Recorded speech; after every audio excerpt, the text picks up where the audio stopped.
The year was 1944. The world was on fire. The Second World War was reaching even the most distant corners of the earth. In Japan, the air was heavy with fear, loyalty, and silence. In a small military room, dimly lit and cold, a young intelligence officer stood perfectly still. His name was Hiroo Onoda.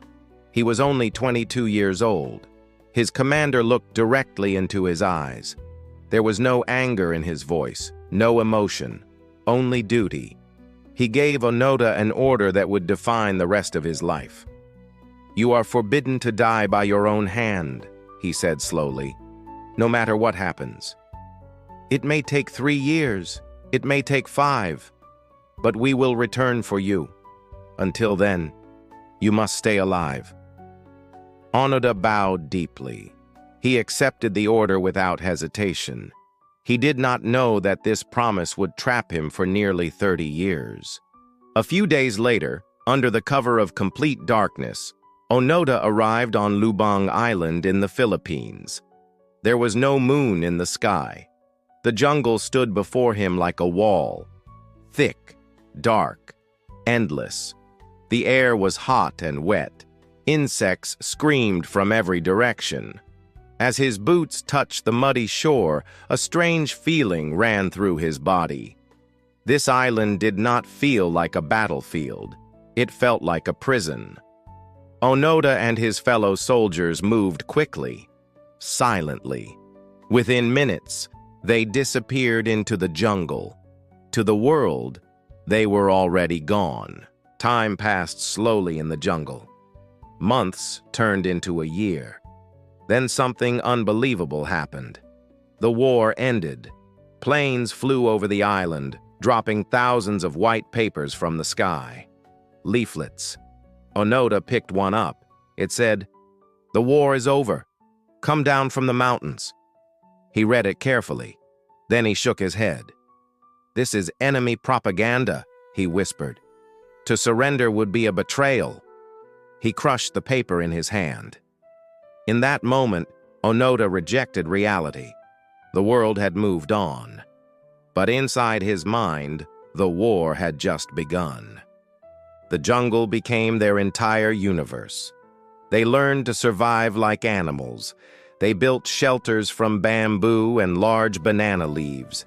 They slept on wet ground. Rain fell almost every day. Their uniforms slowly rotted. Their rifles rusted. But Onoda remained disciplined. Every morning he cleaned his weapon with coconut oil. Every night he repaired his uniform by hand.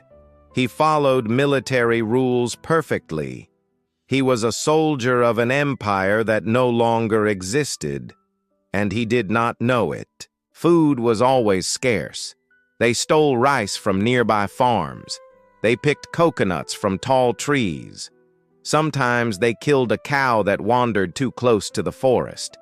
They dried the meat deep inside caves, using fires that produced no smoke. Hunger was constant. Fear was constant. But what kept them alive was not food. It was belief. They were waiting for orders. Orders that would never come. Night after night, the jungle revealed its true face. Tropical storms arrived without warning. Rain fell like a wall of water, turning the ground into deep rivers of mud. Onoda would sit beneath the roots of giant trees, hugging his rifle close to his chest. Thunder rolled across the sky. To him, it sounded like artillery fire. In the darkness, memories began to surface. His home, his family, the taste of warm rice.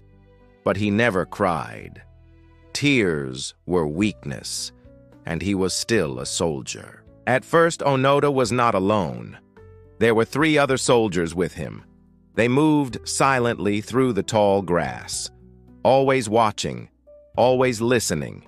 They spoke only in whispers.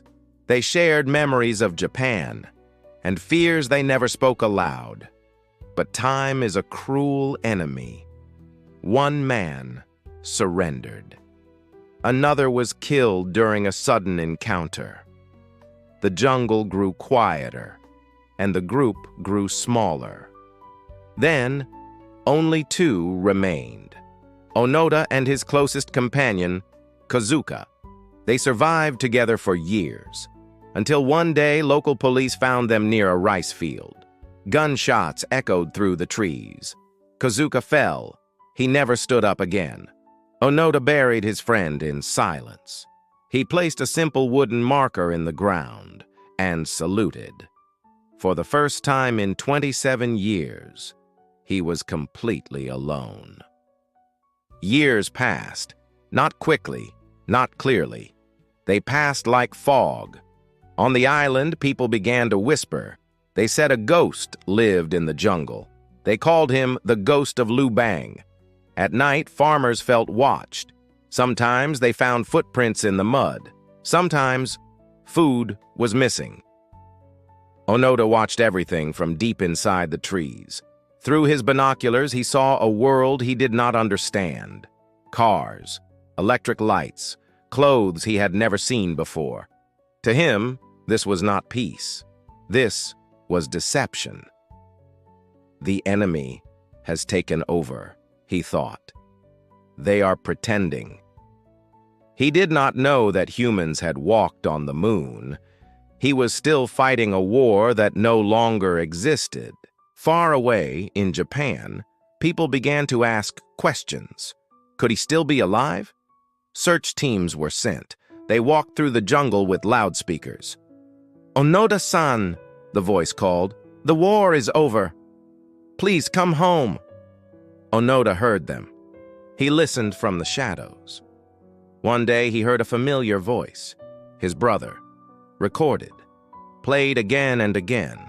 Onoda closed his eyes. His heart reacted, but his mind did not. "This is a trap," he whispered. "They are forcing him to speak."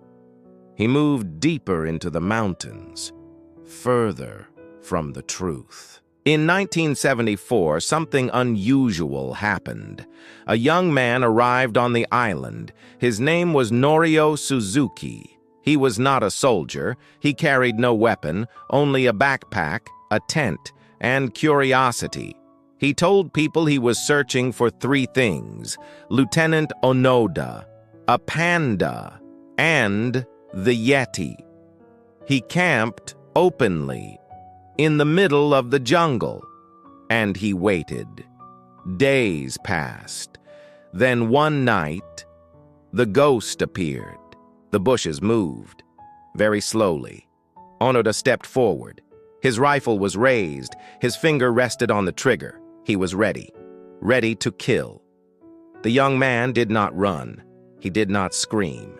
He smiled, softly. "Onoda-san," he said, "the emperor and the people of Japan are worried about you." The words floated in the air. Something changed. Onoda did not lower his gun, but his hands began to shake. They sat down. Two men, 30 years apart from the same reality. For the first time in decades, Onoda listened. Still, Onoda was a soldier. "I cannot surrender," he said quietly. "Not without orders." Suzuki nodded. He understood. He returned to Japan. He searched, and he found Major Taniguchi. The former commander was now an old man, selling books, living quietly. Taniguchi agreed to return. When he arrived on the island, he wore his old uniform. In a silent clearing, he stood before Onoda and read the final order. "All combat activities are to cease immediately." The words fell like a heavy weight. Onoda stood perfectly still. His lip trembled. The war inside his mind ended. On March 11th, 1974, Hiroo Onoda walked out of the jungle. He was wearing his old uniform, torn, faded, but clean. He carried his rifle and his sword. He handed the sword to the president of the Philippines as a sign of surrender. The world watched. A man who had given his youth, his friends, his life to a promise. The last soldier of a forgotten war had returned. Japan was unfamiliar. Concrete, neon lights, noise. Onoda struggled. Eventually, he found peace in nature. He taught children how to survive, how to endure. He died in 2014. But his story remains. It asks us a quiet question. What belief are we still holding on to? What war are we still fighting inside our own minds? The hardest battles are not fought with weapons, they are fought within us. Thank you for listening. Sleep well.